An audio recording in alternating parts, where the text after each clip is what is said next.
नमस्कार साथीहरू, तपाईँहरूलाई आज म लोक सेवा आयोगले लिने शाखा अधिकृत, नायब सुब्बा, खरिदार लगायत विभिन्न सङ्घ संस्थाहरू, नेपाल राष्ट्र ब्याङ्क, राष्ट्रिय वाणिज्य ब्याङ्क, कृषि विकास ब्याङ्क, प्रदेश स्तरका पदहरू, स्थानीय तहका पदहरू, शिक्षा सेवा आयोग लगायत सबै क्षेत्रमा आवश्यक पर्ने राष्ट्रिय योजना आयोगले तयार पार्ने 15औं योजना एकदमै महत्त्वपूर्ण छ।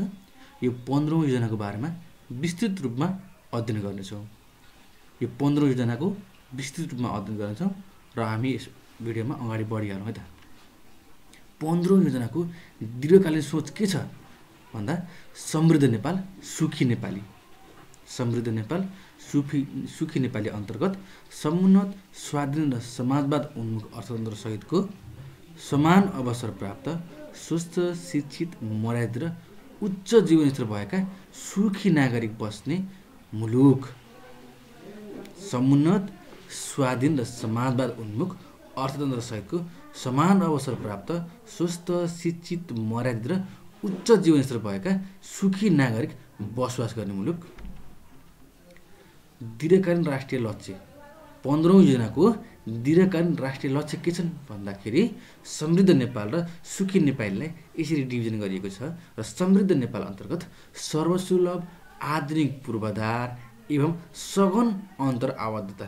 सर्वसुलभ, आधुनिक पूर्वाधार एवं सघन अन्तर आबद्धता, मानव पुँजी तथा सम्भावनाको पूर्ण उपयोग, मानव पुँजी तथा सम्भावनाको पूर्ण उपयोग, उच्च र दिगो उत्पादन तथा उत्पादकत्व, उच्च र दिगो उत्पादन तथा उत्पादकत्व, उच्च र समतामूलक राष्ट्रिय आय, उच्च र समतामूलक राष्ट्रिय आय।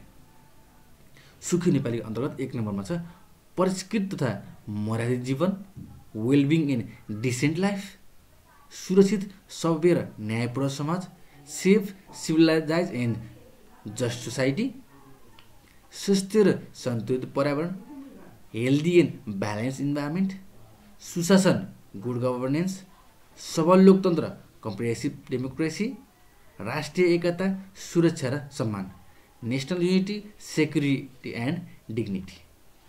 दीर्घकालीन राष्ट्रिय लक्ष्य 15औं योजनाका दीर्घकालीन राष्ट्रिय लक्ष्य। यसलाई 2-3 पटक घोक्नु होला साथीहरू। दीर्घकालीन सोचको मार्गदर्शन।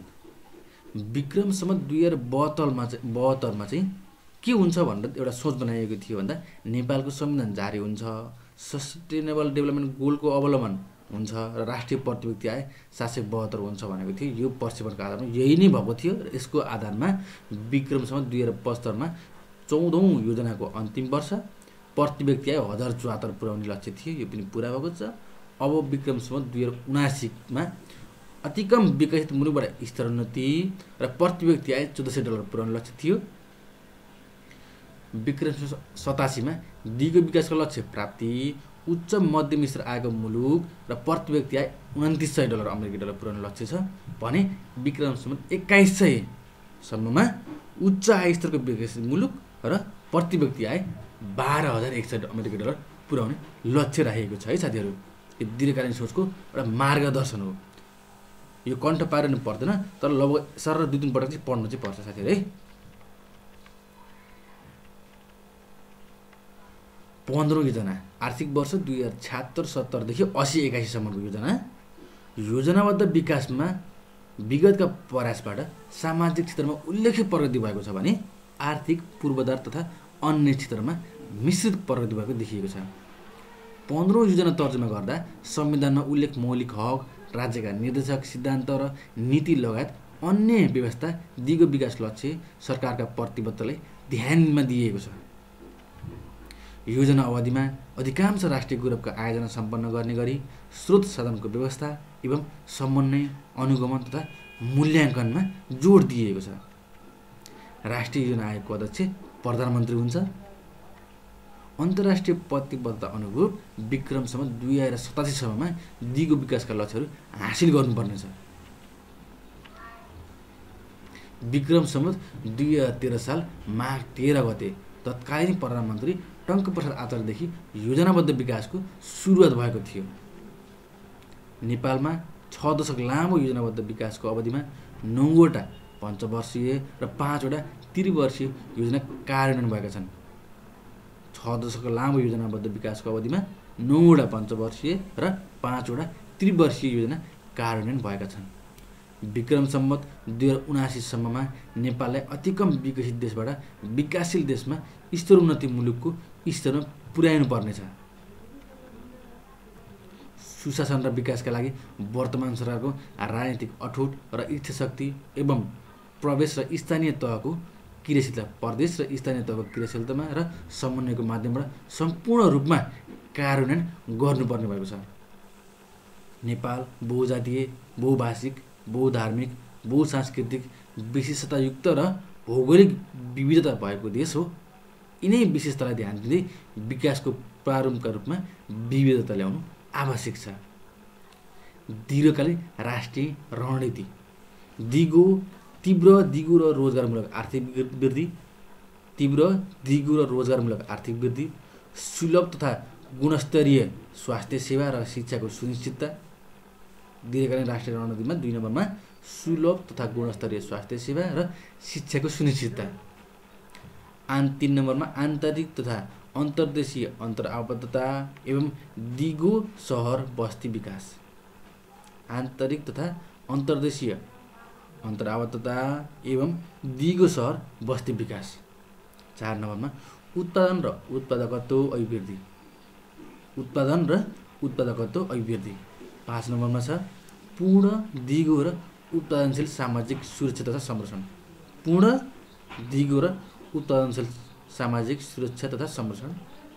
6 नम्बर मुद्दामा छ गरिबी निवारण र आर्थिक सामाजिक समानता सहितको न्यायपूर्ण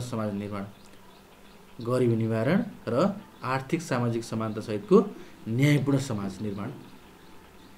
प्राकृतिक स्रोतको संरक्षण र परिचालन तथा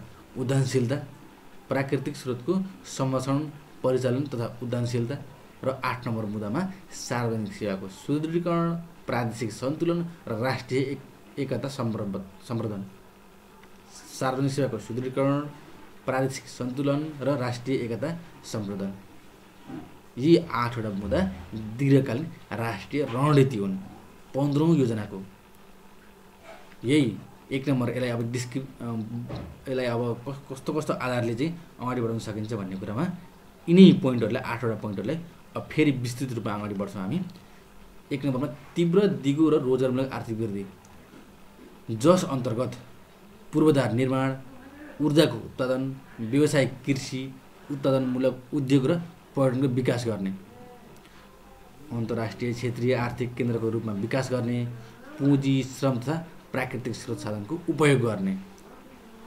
2 नम्बर मुद्दामा सुलभ तथा गुणस्तरीय स्वास्थ्य सेवाको सुनिश्चितता। यहाँ पनि के थियो? सुलभ तथा गुणस्तरीय स्वास्थ्य सेवा र शिक्षाको सुनिश्चितता गर्ने। त्यस अन्तर्गत स्वास्थ्य सेवामा नागरिकको समतामूलक पहुँच, गुणस्तरीय स्वास्थ्य सेवामा सुनिश्चितता, स्वास्थ्य बिमाको विस्तार, निःशुल्क शिक्षा, गुणस्तरीय शिक्षा, रोजगारमूलक र जीवनोपयोगी शिक्षाको विकास र विस्तार, साथै उच्च शिक्षा प्रदान गर्ने क्षेत्रीय केन्द्रको रूपमा विकास।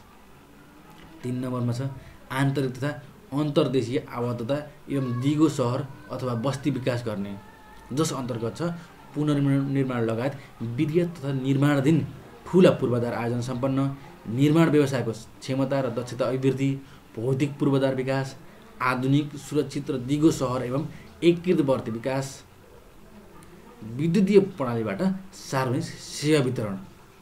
यो आन्तरिक तथा अन्तर्देशीय अन्तर्आबद्धता एवं दिगो सहर बस्ती अन्तर्गतका कुराहरू भए भने उत्पादन र उत्पादकत्व अभिवृद्धि गर्ने। यो बुँदा अन्तर्गत कृषिको यान्त्रिकीकरण, आधुनिकीकरण, व्यवसायीकरण र औद्योगिकरण गर्ने, उद्योगहरूको नियमन गरी उत्पादन अभिवृद्धि गर्ने, गुणस्तरीय पर्यटन प्रवर्धन गरी पर्यटन क्षेत्रको तीव्र विकास गर्ने, पूर्ण दिगो र उत्पादनशील सामाजिक सुरक्षा तथा संरक्षण प्रदान गर्ने। यो 5 नम्बर बुँदामा पूर्ण दिगो र उत्पादनशील सामाजिक सुरक्षा तथा संरक्षण प्रदान गर्ने।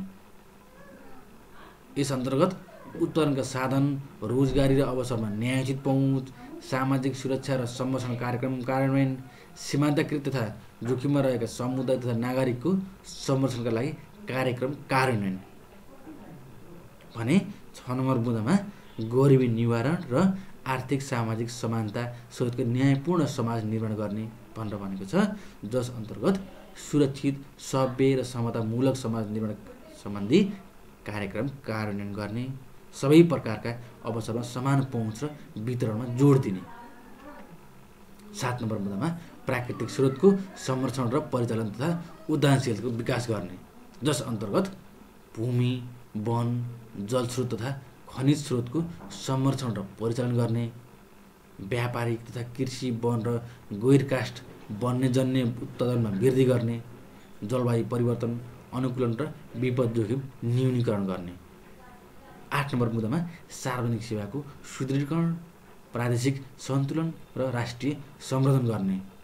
यस अन्तर्गत चुस्त, पारदर्शी र जवाफदेही सार्वजनिक सेवा, नागरिकसँग प्रत्यक्ष सरकार राख्ने सेवा सुविधा स्थानीय तहबाट प्रदान गर्ने, सार्वजनिक सेवा प्रवाहमा विद्युतीय प्रणाली अवलम्बन तथा अन्तर आवद्धता विकास गर्ने। सार्वजनिक सेवा प्रवाहमा विद्युतीय प्रणाली अवलम्बन गर्ने तथा अन्तर आवद्धता विकास गर्ने। फर्मुला सासु आऊ प्राप्ति पुगा। दीर्घकालीन राष्ट्रिय रणनीतिमा तीव्र दीर्घकालीन राष्ट्रिय रणनीति। यस अन्तर्गत छ तीव्र दिगो र रोजगारमूलक आर्थिक वृद्धि गर्ने, सुलभ तथा गुणस्तरीय स्वास्थ्य सेवा र शिक्षाको सुनिश्चित गर्ने, आन्तरिक तथा अन्तर्देशीय आबद्धता एवं आन्तरिक अन्तर्देशीय आबद्धता एवं दिगो सहर बस्ती विकास गर्ने,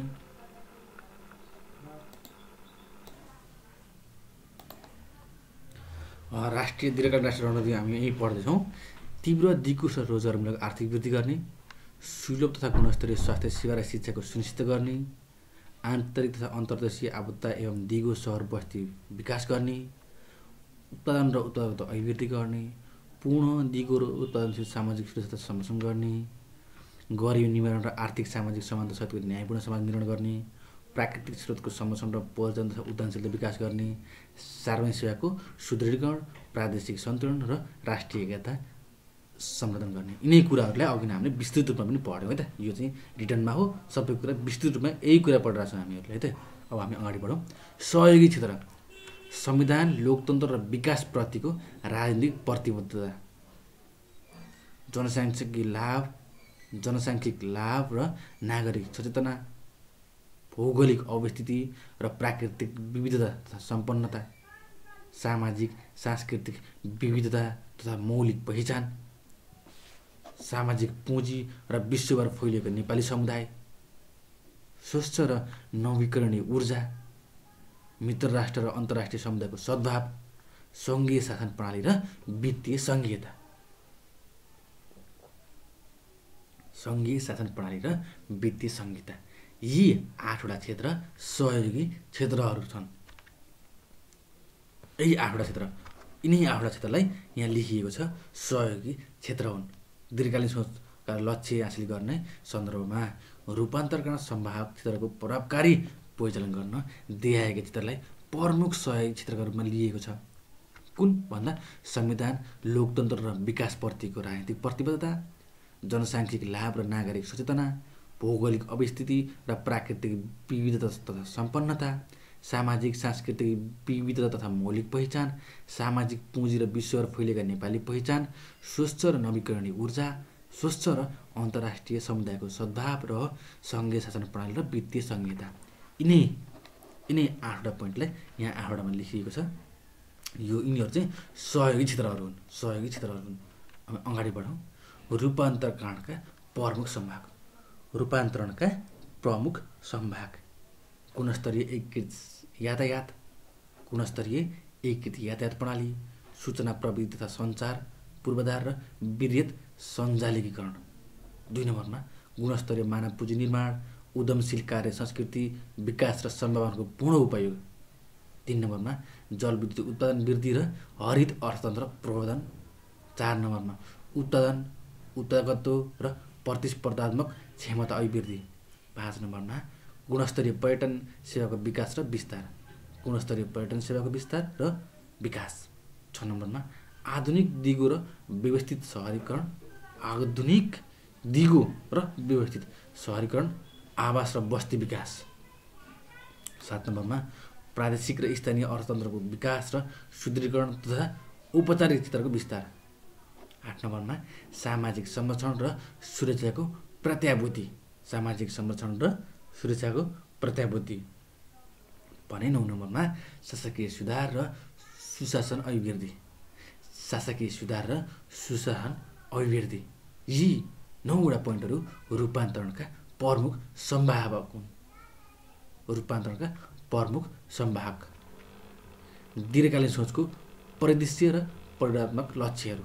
आर्थिक वर्ष 75-76 हाम्रो प्रतिव्यक्ति आय लक्ष्य कति थियो? 1047 थियो भने 2100सम्म पुग्दा हाम्रो 12,100 अमेरिकी डलर हाम्रो प्रतिव्यक्ति राष्ट्रिय आय पुर्याउने लक्ष्य रहेको छ। अब हामी राष्ट्रिय लक्ष्यमा एउटा पढौँ। 15औं योजना समृद्ध नेपाल सुखी नेपालीको दीर्घकालीन सोचसहित हासिल गर्ने आधार योजनाको रूपमा रहनेछ। यो बमोजिम अर्थात् बमोजिम समृद्ध अर्थतन्त्र, सामाजिक न्याय तथा परिष्कृत जीवनसहितको समाजवाद उन्मुख लोक कल्याणकारी राज्यको रूपमा रूपान्तरण गर्दै उच्च आय स्तर भएको मुलुकमा स्तरोन्नति हुँदै आधार निर्माण गर्ने योजना यस 15औं योजनाको राष्ट्रिय लक्ष्य रहेको छ।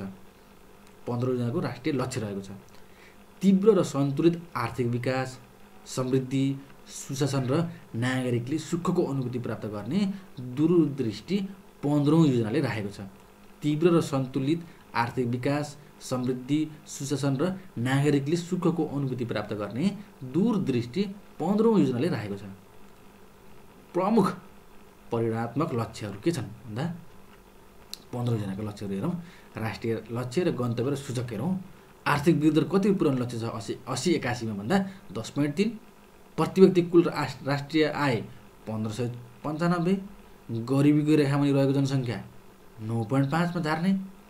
अपेक्षित आयु 72 वर्ष। मातृ मृत्युदर प्रति लाखमा जीवितमा 99 मा झार्ने।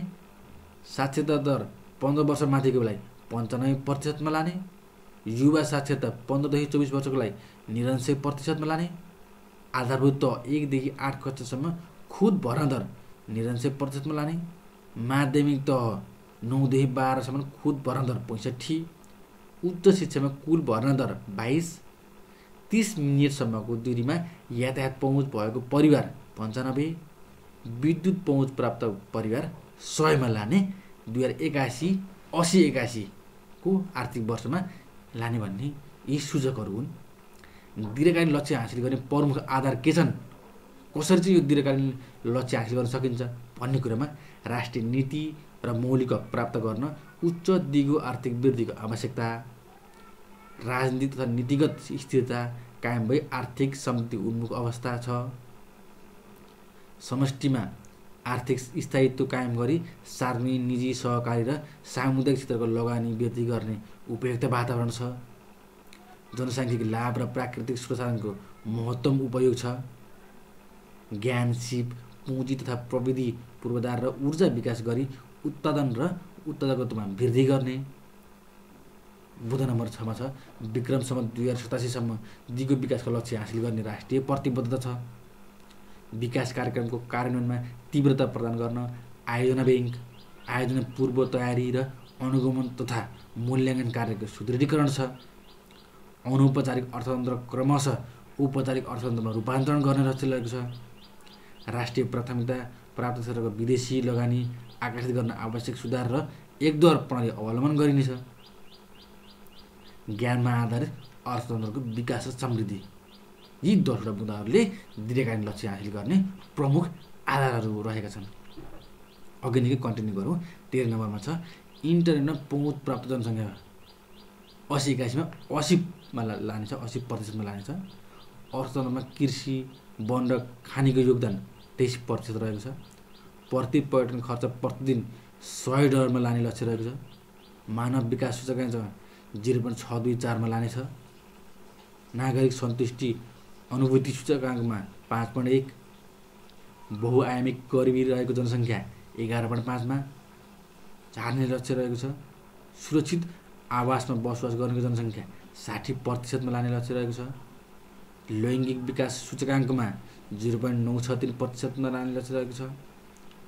ऊर्जा उपयोगमा नवीकरणीय ऊर्जाको अनुपात 12%मा, विपदका घटनाबाट प्रभावित जनसङ्ख्या 9.8, 1000मा 9.8 व्यक्तिमा मात्र लाने लक्ष्य रहेको छ। यो भनेको प्रमुख परिणात्मक राष्ट्रिय लक्ष्यहरू हुन्।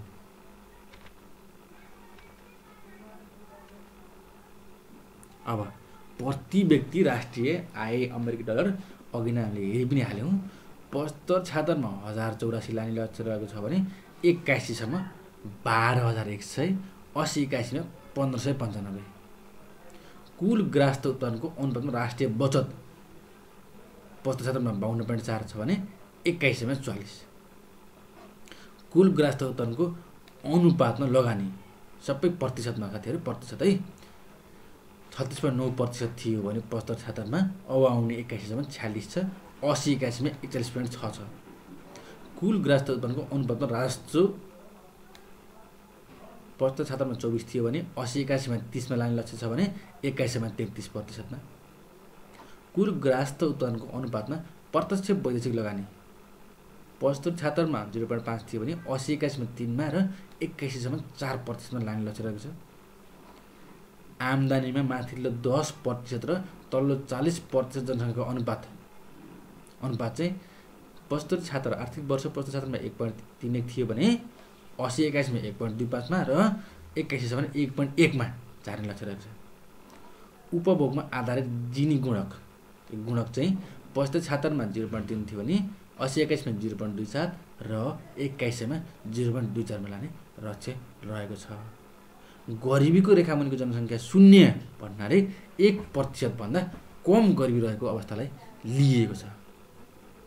राष्ट्रिय उद्देश्य सर्वसुलभ गुणस्तरीय र आधुनिक पूर्वाधार निर्माण, उत्पादनशील र मर्यादित रोजगारी अभिवृद्धि, उच्च दिगो र समावेशी आर्थिक वृद्धि तथा गरिबी निवारण गर्दै समृद्धिको आधार निर्माण गर्ने।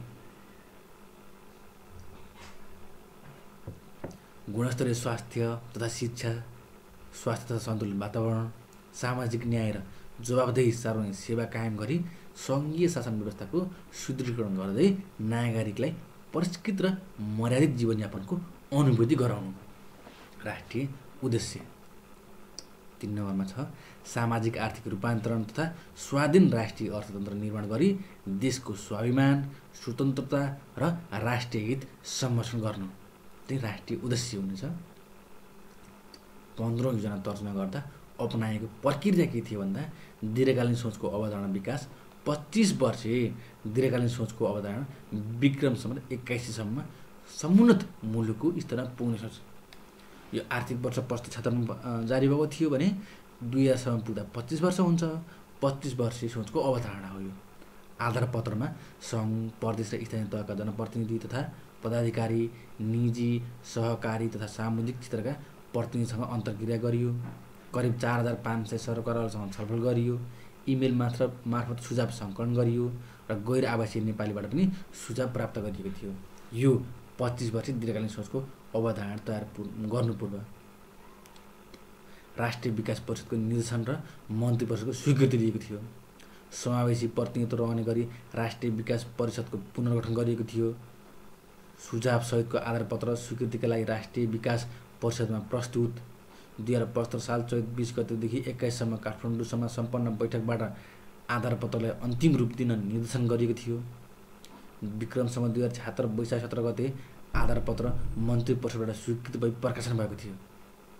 मूल दस्तावेजको मस्यौदा तयार तथा प्रकाशनमा राष्ट्रिय गौरवका आयोजना, रूपान्तरणकारी आयोजना तथा प्रमुख कार्यक्रम पहिचान र वितरण तयारी तथा प्रदेशका प्रमुख कार्यक्रम र सार्वजनिक निजी सहायताका प्रमुख आयोजनाको विवरण तयारी, 22 वटा राष्ट्रिय गौरवका आयोजना, 18 वटा रूपान्तरणकारी आयोजना, 117 वटा प्रमुख कार्यक्रम, 33 वटा प्रदेश प्रमुख कार्यक्रम र 9 वटा सार्वजनिक निजी सहायताका प्रमुख आयोजना, दीर्घकालीन राष्ट्रिय लक्ष्य र गन्तव्य सूचक निर्धारण 10वटा प्रमुख राष्ट्रिय लक्ष्यको आधारमा नतिजा खाका तयार। विकासमा क्षेत्रगत भूमिका। सार्वजनिक क्षेत्रको विकासमा कस्तो भूमिका हुन्छ? समृद्ध नेपाल, सुखी नेपालीको राष्ट्रिय सोचसहितको विकासका लक्ष्यहरू हासिल गर्न सार्वजनिक क्षेत्रले अग्रणी भूमिका निर्वाह गर्दछ। सङ्घले के गर्छ? नेपालको संविधानले सङ्घ, प्रदेश र स्थानीय तहबीचको सम्बन्ध सहकारिता हुने व्यवस्था गरेको छ। स्थानीय तहले सङ्घ र प्रदेश सरकारको विकास सम्बन्धी सोच, लक्ष्य र उद्देश्य प्राप्त गर्न समन्वय, सहयोगी र सहकार्य गर्दै स्थानीय अर्थतन्त्रको विकास र विस्तारबाट समृद्धिको आधार निर्माण गर्नेछ। निजी क्षेत्रले विकास क्षेत्रमा के कस्तो भूमिका निर्वाह गर्छ? निजी क्षेत्रले समग्र विकास प्रक्रियामा अहम भूमिका निर्वाह गर्दछ। नेपालको संविधानले अंगीकार गरेका नीति तथा कानुनी व्यवस्थाले निर्दिष्ट गरे बमोजिम निजी क्षेत्रले आफ्नो भूमिका निर्वाह गर्नेछ। सार्वजनिक वित्त।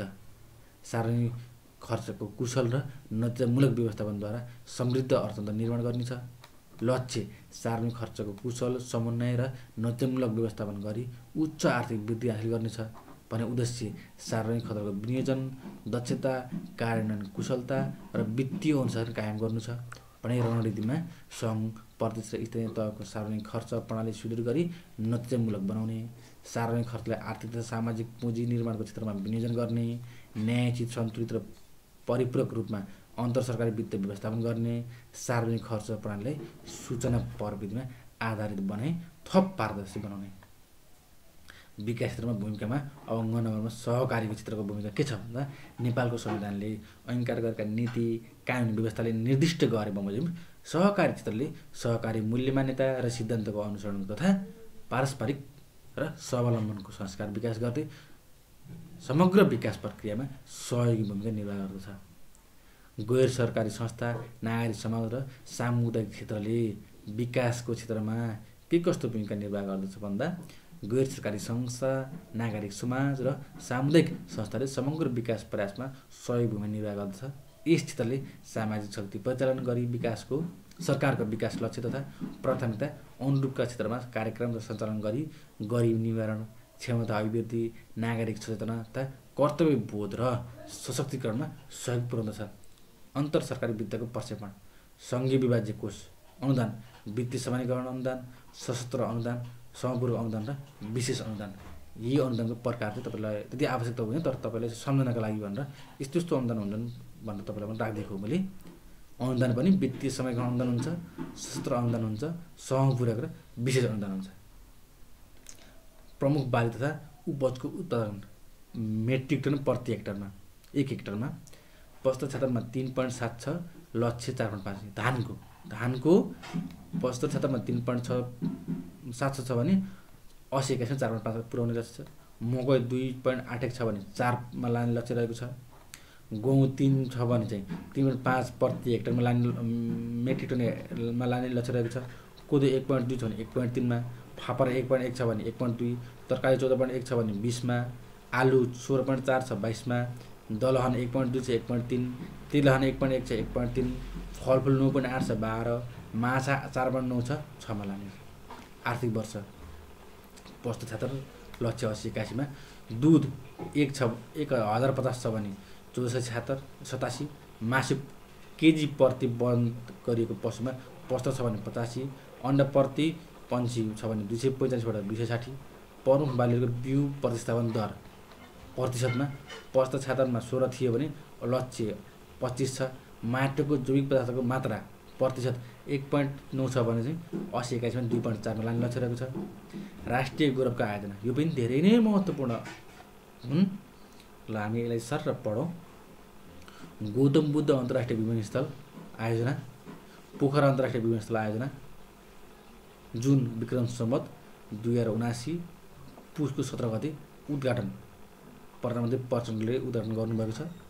निजगढ अन्तर्राष्ट्रिय विमानस्थल, पशुपक्षी क्षेत्र विकास कोष, लुम्बिनी विकास कोष, राष्ट्रपति चुरी तराई तथा संरक्षण कार्यक्रम, मेलम्ची खानेपानी आयोजना, माथिल्लो तामाकासी जलविद्युत आयोजना, बुढी गण्डकी जलाशययुक्त जलविद्युत आयोजना, पश्चिम क्षितिज जलविद्युत आयोजना, विद्युत प्रसारण आयोजना, million challenge account Nepal, Bheri Babai diversion बहुद्देश्य आयोजना, बबई सिँचाइ आयोजना, रानी जमरा कुलरिया सिँचाइ आयोजना, सिक्टा सिँचाइ आयोजना, काठमाडौँ तराई मधेस दूत मार्ग आयोजना, मध्य पहाडी पुष्पला लोकमार्ग आयोजना, हुलाकी राजमार्ग, कोशी राजमार्ग, कालीगण्डकी कोरिडोर आयोजना, कर्णाली कोरिडोर, मेट्रो तथा रेलमार्ग अन्तर्गत पूर्व पश्चिम रेलमार्ग र काठमाडौँ मेट्रो रेल आयोजना गरी 22वटा राष्ट्रिय गौरवका आयोजना छन्। यिनलाई हामीले सर कण्ठै पार्नुपर्छ साथीहरू है, कण्ठ नै पार्नुपर्छ। सर एकछिन टिप्नु अनि कण्ठ पार्नुपर्छ है। रूपान्तरणकारी आयोजना, आर्थिक क्षेत्र प्रधानमन्त्री कृषि आधुनिक परियोजना, सुनकोशी मरिन डाइभर्सन बहुद्देश्य आयोजना, समृद्धिको लागि वन कार्यक्रम, जग्गा प्रशासन सुदृढीकरण तथा अनौपचारिक भू सम्बन्ध व्यवस्थापन कार्यक्रम, औद्योगिक पूर्वाधार विकास आयोजना, सामाजिक क्षेत्रमा स्वास्थ्य संस्था तथा स्वास्थ्य सेवा विस्तार कार्यक्रम, सार्वजनिक विद्यालय सबलीकरण आयोजना, प्राविधिक तथा व्यावसायिक शिक्षा एवं तालिम कार्यक्रम, राष्ट्रपति महिला सशक्तिकरण कार्यक्रम, पूर्वाधार क्षेत्रमा माथिल्लो अरुणोदय विद्युत आयोजना, राष्ट्रिय तथा अन्तर्देशीय प्रसारण लाइन कार्यक्रम, पूर्व पश्चिम राजमार्गमा स्तरोन्नति आयोजना, गल्छी त्रिशुली मैलुङ स्यापुरबसी रसुवागढी सडक आयोजना, प्रादेशिक तथा स्थानीय सडक निर्माण तथा सुधार कार्यक्रम, प्रादेशिक तथा स्थानीय सडक निर्माण तथा सुधार कार्यक्रम, सहरी करिडोर आयोजना, डिजिटल नेपाल भने सुशासन तथा अन्तर सम्बन्धित क्षेत्रमा राष्ट्रिय परिचय पत्र तथा घटना दर्ता कार्यक्रम। प्रदेश प्रमुखका कार्यक्रमहरू, प्रदेशमा एका महत्त्वपूर्ण कार्यक्रम के छ भन्दा कोशी तमोर ट्रक लाइन खानेपानी आयोजना, ताल तलैया थिम पार्क, विराटनगर क्षेत्रीय अन्तर्राष्ट्रिय विमानस्थल, चतरा तुमलिनटार र चतरा दुलालघाट जलमार्ग। प्रदेश नम्बर 2 को मुख्यमन्त्री किसान उत्थान आयोजना, भूमिगत सिँचाइ प्रणाली व्यवस्थापन आयोजना, मुख्यमन्त्री बेटी पढाओ बेटी बचाओ कार्यक्रम, मुख्यमन्त्री स्वच्छता अभियान। बागमती प्रदेशमा भीमफेदी कुलेखानी सुरुङ मार्ग, मदन भण्डारी स्वास्थ्य विज्ञान प्रतिष्ठान, अन्तर्राष्ट्रिय सम्मेलन केन्द्र निर्माण आयोजना, अन्तर्राष्ट्रिय स्तरको रङ्गशाला निर्माण आयोजना र एकीकृत प्रादेशिक भवन निर्माण आयोजना। गण्डकीको गण्डकी प्रदेश व्यावसायिक कृषि विकास आयोजना, प्रादेशिक औद्योगिक क्षेत्र विकास आयोजना, फेवाताल सम्प्रेषण र सौन्दर्यीकरण आयोजना, मुटु तथा मृगला रोग र क्यान्सरको विशिष्टीकृत अस्पताल बनाउने भने पोखरा डेढगाउँ दुम्की पास त्रिवेणी सडक आयोजना गण्डकी प्रदेशको प्रमुख आयोजनाहरू हुन्। भने लुम्बिनीको नौगदेवाली मूल्य श्रृङ्खला विकास आयोजना, रुरु धार्मिक तथा पर्यटकीय क्षेत्र व्यवस्थापन आयोजना, लुम्बिनी प्रादेशिक अस्पताल सेवा विस्तार आयोजना, सूचना प्रविधि नववर्धक प्रबन्धक केन्द्र आइसिटी पार्क बनाउने भने अन्तर्राष्ट्रिय स्तरको रङ्गशाला निर्माण आयोजना गर्ने लुम्बिनी प्रदेशको लक्ष्य रहेको छ। कर्णाली प्रदेशको कृषि तथा पशुपालनमा बहुउद्देश्य हिमाली तथा पहाडी स्रोत केन्द्र बनाउने, सुर्खेत हिल्सा द्रुत मार्ग जसलाई कर्णाली कोरिडोर पनि भनिन्छ, कोहलपुर सुर्खेत सडक विस्तार आयोजना, सुर्खेत जाजरकोट रुकुम धोब मोरिल्ला भेरी कोरिडोर, कर्णाली एकीकृत बस्ती विकास आयोजना। कर्णालीको रहेको छ भने सुदूरपश्चिमको मुख्यमन्त्री कृषि तथा पशुपन्छी विकास कार्यक्रम, सुदूरपश्चिम प्रदेश पर्यटन कोरिडोर विकास आयोजना, सुदूरपश्चिम प्रादेशिक सडक आयोजना, प्रदेश सार्वजनिक यातायात सुदृढीकरण आयोजना, रोजगार विकास कोष चाहिँ सुदूरपश्चिम प्रदेशको प्रमुख कार्यक्रमहरू रहेका छन्। सार्वजनिक निजी साझेदारीका प्रमुख आयोजनाहरू के छन्? सार्वजनिक र निजी साझेदारीका प्रमुख आयोजनामा कृषिजन्य उपकरण तथा औजार उडान उद्योग, कृषिजन्य उपकरण तथा औजार जडान उद्योग, रासायनिक मल कारखाना, एकीकृत कृषि उद्योग परिचालन, एकीकृत जडीबुटी प्रशोधन परियोजना, धौबाही फलाम खाने तथा प्रशोधन परियोजना, खप्तर एकीकृत पर्यटन परियोजना, तमोर बहुउद्देश्य परियोजना, नवप्रशन तथा प्रविधि पार्क, एकीकृत बस्तीसहित बाहिरी चक्रपथ परियोजना सार्वजनिक निधि साझेदारी अन्तर्गतका प्रमुख आयोजना हुन्।